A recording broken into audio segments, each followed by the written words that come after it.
ਦੁਨੀਆ ਭਰ ਵਿੱਚ ਵਸਦੇ 25 ਕਰੋੜ ਤੋਂ ਵੱਧ ਪੰਜਾਬੀਆਂ ਦੇ ਦਿਲ ਦੀ ਧੜਕਣ ਭੁਲੇਖਾ ਟੀਵੀ।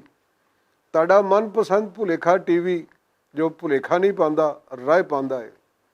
ਤੇ ਉਸੇ ਭੁਲੇਖਾ ਟੀਵੀ ਦੇ ਪ੍ਰੋਗਰਾਮ ਗੱਲਬਾਤ ਦੇ ਨਾਲ ਹਾਜ਼ਰ ਤੁਹਾਡੀ ਸੇਵਾ ਵਿੱਚ ਤੁਹਾਡਾ ਸੇਵਕ। ਇੱਕ ਗੱਲ ਦੱਸਣਾ ਤੁਹਾਨੂੰ, ਬੜੀ ਖੁਫੀਆ ਗੱਲ ਹੈ, ਬੜੀ ਪੁਰਸਰਾਰ ਜੀ ਗੱਲ ਹੈ, ਕਿਸੇ ਨੂੰ ਦੱਸਿਆ ਜੇ ਨਾ। ਸਵੇਰੇ ਮੇਰੀ ਅੱਖ ਖੁੱਲੀ ਤੇ ਮੈਨੂੰ ਇਹੀ ਲੱਗਿਆ ਕੋਈ ਖੜਕਾ ਜਾ ਹੋ ਰਿਹਾ। ਇਹ ਨਹੀਂ ਕਿ ਮਨਾਦੀ ਵਾਲਾ ਫਿਰਿਆ ਠਗਾ ਠੱਗ ਢੋਲ ਵਜਾਈ ਜਾ ਰਿਹਾ ਤੇ ਜਿਹੜਾ ਜਾਂ ਟੱਲੀ ਵਜਾ ਕੇ ਐਲਾਨ ਕਰੀ ਜਾ ਰਿਹਾ। ਇਹ ਕੋਈ ਹੋਰ ਪੁਰਸਰਾਰ ਜੀ ਸਰਸਰਾਹਟ ਜੀ ਮਹਿਸੂਸ ਹੋ ਰਹੀ ਸੀ। ਮੈਂ ਝਾਤੀ ਮਾਰ ਕੇ ਵੇਖਿਆ ਤੇ ਵੇਖਿਆ ਇੱਕ ਆਦਮੀ ਜਿਹੜਾ ਉਹ ਪਾਈਪ ਦੇ ਰਸਤੇ ਐਂ ਕਰਕੇ ਥੱਲੇ ਉਤਰੀ ਜਾ ਰਿਹਾ ਸੀ। ਮੈਂ ਐਂ ਕਰਕੇ ਬਾਂਹ ਕੀਤੀ, ਉਹਦੀ ਬਾਂਹ ਐਂ ਫੜ ਕੇ ਤੇ ਉਹਨੂੰ ਉੱਤੇ ਖਿੱਚ ਲਿਆ। ਉਹ ਉਮੈਰ ਸੀ। ਉਹ ਮੈਂ ਕਿਹਾ ਤੂੰ ਕਿੱਧਰ?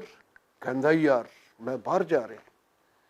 ਉਹ ਮੈਂ ਕਿਹਾ ਸ਼ਰੀਫ ਆਦਮੀ ਹੈ, ਪੌੜੀਆਂ ਬਣੀਆਂ ਨੇ, ਪੌੜੀਆਂ ਤੇ ਠੱਕਾ ਠੱਕ ਜਿਹੜਾ ਸੀਟੀਆਂ ਵਜਾਉਂਦਾ ਜਾ ਤੇ ਪੌੜੀਆਂ ਉਤਰ ਜਾ, ਅੱਗੇ ਬੂਹਾ ਖੋਲ ਕੇ ਬਾਹਰ ਚਲੇ ਜਾਈ। ਆਖੇ ਨਹੀਂ ਯਾਰ, ਛਾਪਾ ਪੈਣ ਦਾ ਖਤਰਾ ਹੈ। ਮੈਂ ਕਿਹਾ ਯਾਰ ਤੂੰ ਇਹੋ ਜਿਹੇ ਭੈੜੇ ਕੰਮ ਹੀ ਨਾ ਕਰ ਜਿੱਥੇ ਛਾਪੇ ਪੈਣ।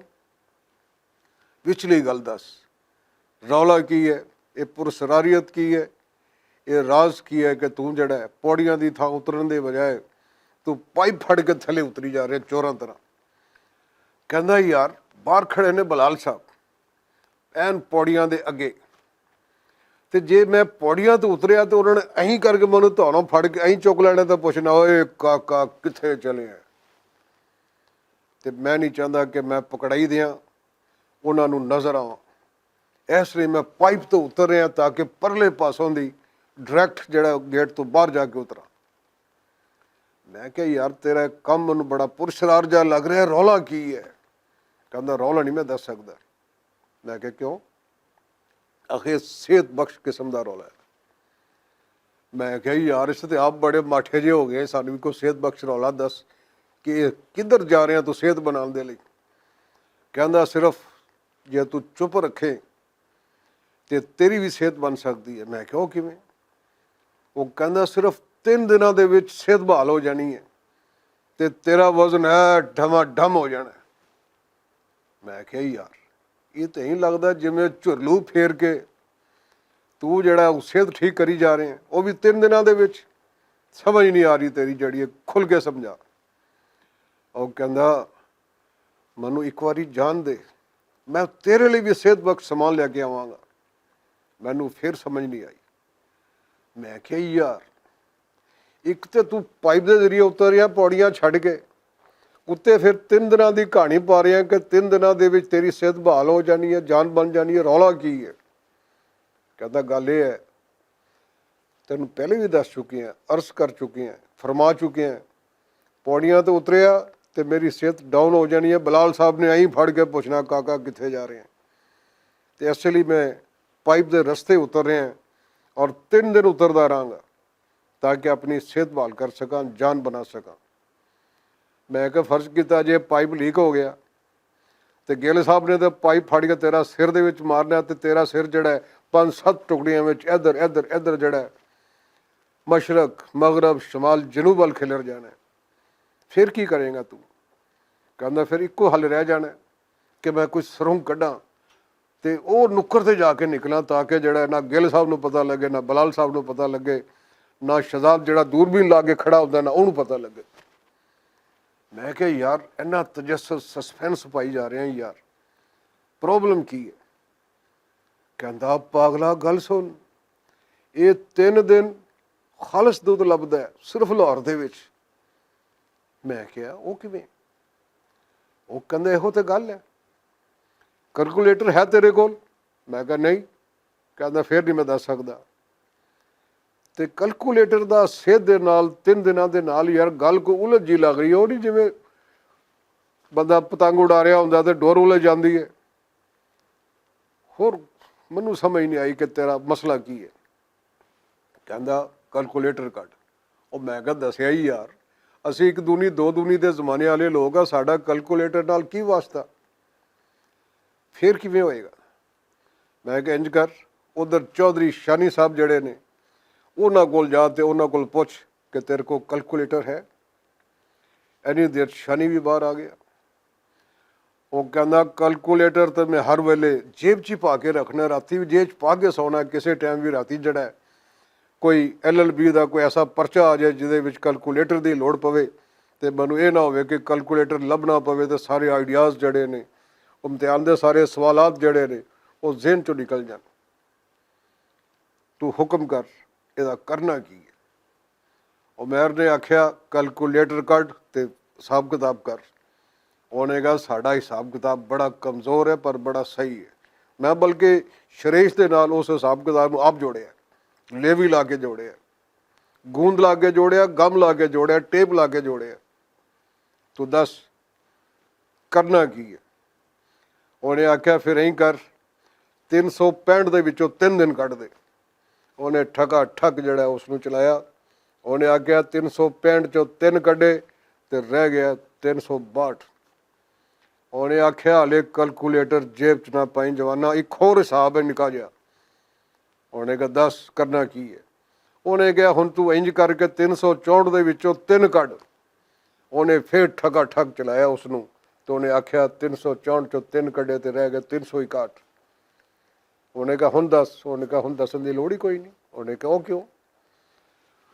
ਉਹ ਕਹਿੰਦਾ ਗੱਲ ਇਹ ਹੈ ਕਿ ਲਾਹੌਰ ਦੇ ਵਿੱਚ, ਚੇਤੇ ਰੱਖਿਆ ਜੇ, ਸਿਰਫ ਲਾਹੌਰ ਦੇ ਵਿੱਚ 3 ਦਿਨ ਖਾਲਸ ਦੁੱਧ ਲੱਭਦਾ ਹੈ ਔਰ ਉਹ ਵੀ ਮੁਫਤੀ ਲੱਭਦਾ ਹੈ ਜਦੋਂ ਦਾਤਾ ਸਾਹਿਬ ਦਾ ਉਰਸ ਹੁੰਦਾ ਹੈ। ਜਿਹਨੇ ਵੀ ਦੁੱਧ ਵਾਲੇ ਨੇ ਉਸ ਦਿਨ ਉੱਥੇ ਉਹ ਦੁੱਧ ਲਿਆ ਕੇ 3 ਦਿਨ ਫ੍ਰੀ ਤਕਸੀਮ ਕਰਦੇ ਨੇ। ਉਹਦੇ ਵਿੱਚ ਨਾ ਹੰਗਾਲ ਹੁੰਦਾ, ਨਾ ਪਾਣੀ ਦਾ ਛਿੱਟਾ ਹੁੰਦਾ, ਖਾਲਸ ਦੁੱਧ ਹੁੰਦਾ। ਭਾਵੇਂ ਤੁਸੀਂ ਛਾਪਰ ਚੁੱਕ ਕੇ ਲੈ ਜਾਓ, ਭਾਵੇਂ ਤੁਸੀਂ ਗਲਾਸ ਲਿਆਓ ਤਾਂ ਭਾਜੀ ਇਹਦੇ 'ਚ ਪਾ ਦਿਓ, ਭਾਵੇਂ ਤੁਸੀਂ ਜੱਗ ਲਿਆਓ, ਭਾਵੇਂ ਬੋਤਲ ਲਿਆਓ, ਭਾਵੇਂ ਬਾਲਟੀ ਲਿਆਓ, ਕਮੰਡਲ ਲਿਆਓ, ਮਨਾ ਮੂੰਹੀ ਦੁੱਧ, ਮੁਫਤ ਦੁੱਧ ਤੇ ਖਾਲਸ ਦੁੱਧ। ਬਸ ਹੈ ਕਿ ਕੁਝ ਚਿਰ ਲਾਈਨ ਵਿੱਚ ਲੱਗਣਾ ਪੈਂਦਾ ਹੈ। ਭਾਵੇਂ ਸਵੇਰ ਦੇ ਵਿੱਚ ਲਾਈਨ 'ਚ ਲੱਗੋ ਤੇ ਸ਼ਾਮ ਤਾਈਂ ਤੁਹਾਡੀ ਵਾਰੀ ਆਏ, ਪਰ ਦੁੱਧ ਤੁਹਾਨੂੰ ਮਿਲ ਜਾਂਦਾ। ਤੇ ਉਹਨੇ ਆਖਿਆ ਕਿ ਬਾਕੀ ਹੈ 361 ਦਿਨ ਜਾਂ 362 ਦਿਨ, ਉਦੋਂ ਕੀ ਹੁੰਦਾ? ਉਹ ਕਹਿੰਦਾ ਫਿਰ ਉਹਨਾਂ ਦਿਨਾਂ ਦੇ ਵਿੱਚ ਦੁੱਧ ਨਹੀਂ ਲੱਭਦਾ, ਜਾਂ ਤੇ ਕੱਚੀ ਲੱਸੀ ਲੱਭਦੀ ਹੈ, ਪਾਈਆ ਦੁੱਧ ਦੇ ਵਿੱਚ ਹੰਗਾਲ ਵੀ ਹੁੰਦਾ ਹੈ, ਉਹਦੇ ਵਿੱਚ ਪਾਣੀ ਵੀ ਹੁੰਦਾ ਹੈ, ਔਰ ਪਾਣੀ ਵੀ ਸਿਰਫ ਥੋੜ੍ਹਾ ਜਿਹਾ ਹੁੰਦਾ ਹੈ ਕਿ ਪਾਈਆ ਦੁੱਧ ਵਿੱਚ ਸਿਰਫ 3 ਪਾ ਪਾਣੀ ਹੁੰਦਾ ਹੈ, ਉਹ ਦੁੱਧ ਲੱਭਦਾ ਹੈ।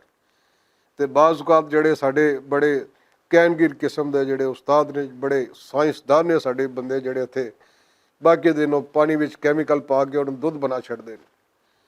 ਸਿਰਫ 3 ਦਿਨ ਖਾਲਸ ਦੁੱਧ ਲੱਭਦਾ, ਉਹ ਵੀ ਦਾਤਾ ਸਾਹਿਬ ਦੇ ਉਰਸ ਉੱਤੇ। ਮੈਂ ਪਰੇਸ਼ਾਨ ਹੈਰਾਨ, ਮੈਂ ਕਿਹਾ ਯਾਰ ਇਹ 3 ਦਿਨ ਜਿਹੜਾ ਹੈ ਉਹ ਤੇ ਖਾਲਸ ਦੁੱਧ ਪੀ ਲਿਆ, ਤੇ ਬਾਕੀ ਜਿਹੜੇ 361 ਜਾਂ 362 ਦਿਨ ਰਹਿ ਗਏ, ਜਾਂ ਉਹ ਕੀ ਕਹਿੰਦੇ ਨੇ ਕਿ ਲੀਪ ਦੇ ਸਾਲ ਦੇ ਜਿਹੜੇ ਨੇ 29 ਦਿਨ ਵਿੱਚੇ ਪਾ ਲਓ, ਇੱਕ ਅੱਧਾ ਦਿਨ ਅੱਗੇ ਪਿੱਛੇ ਕਰ ਲਓ, ਭਾਵੇਂ ਐਂ ਕਰ ਲਓ ਤੇ ਭਾਵੇਂ ਐਂ ਕਰ ਲਓ, ਉਹਦੇ ਵਿੱਚ ਤੇ ਫਿਰ ਕੁਝ ਵੀ ਨਹੀਂ ਲੱਭਿਆ। ਜਾਂ ਕੱਚੀ ਲੱਸੀ ਲੱਭੀ ਦੁੱਧ ਦੇ ਨਾਂ 'ਤੇ, ਜਾਂ ਫਿਰ ਕੈਮੀਕਲ ਵਾਲਾ ਪਾਣੀ ਲੱਭਿਆ ਕਿ ਵਿੱਚ ਪਾਣੀ ਵਿੱਚ ਪਾਓ ਕੈਮੀਕਲ, ਘੋਟਾ ਦਿਓ ਤੇ ਦੁੱਧ ਤਿਆਰ। ਤੁਹਾਡੀ ਸਿਹਤ ਜਿਹੜੀ ਹੈ ਉਹ ਬਰਕਰਾਰ ਰਵੇ ਨਾ ਰਵੇ, ਦੁੱਧ ਵੇਚਣ ਵਾਲਿਆਂ ਨੂੰ ਉਹਦੀ ਕੋਈ ਪਰਵਾਹੀ ਕੋਈ ਨਹੀਂ, ਉਹ ਕਹਿੰਦੇ ਸਾਨੂੰ ਕੀ।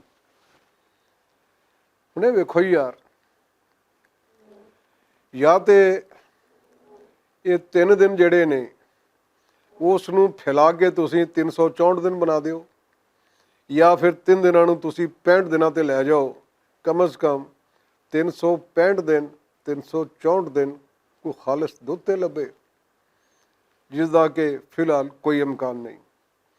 ਤੇ ਜੇ ਇਸੇ ਅਸੂਲ ਨੂੰ ਤੁਸੀਂ ਥੋੜ੍ਹਾ ਜਿਹਾ ਹੋਰ ਫੈਲਾ ਦਿਓ, ਹਰ ਸ਼ੈ 'ਤੇ ਫੈਲਾ ਦਿਓ ਕਿ 3 ਦਿਨ ਖਾਲਸ ਆਟਾ ਲੱਭੇਗਾ, 3 ਦਿਨ ਖਾਲਸ ਸਬਜ਼ੀ ਲੱਭੇਗੀ, ਉਹਨੂੰ ਕਿਸੇ ਫੋਮ ਦੇ ਨਾਲ, ਉਹਨੂੰ ਕਿਸੇ ਵਾਸ਼ਿੰਗ ਮਸ਼ੀਨ ਵਾਲੇ ਸਰਫ ਦੇ ਨਾਲ, ਉਹਨੂੰ ਕਿਸੇ ਸਾਬਣ ਦੇ ਨਾਲ, ਜਾਂ ਉਹਨੂੰ ਕਿਸੇ ਸਪਰੇਅ ਦੇ ਨਾਲ ਨਹੀਂ ਧੋਤਾ ਹੋਏਗਾ, ਖਾਲਸ ਸਬਜ਼ੀ ਲੱਭੇਗੀ।